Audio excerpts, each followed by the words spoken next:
শুনিলো চাকৰি নাপালো এতিয়া কি কৰো ক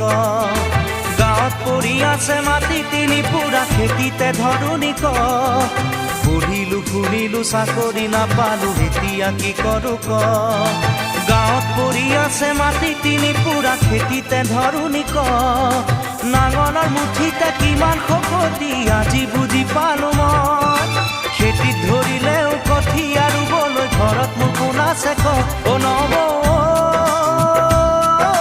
মোলৈ এজনী ছোৱালী চালি নে নাই অ নব মোলৈ এজনী ছোৱালী চালি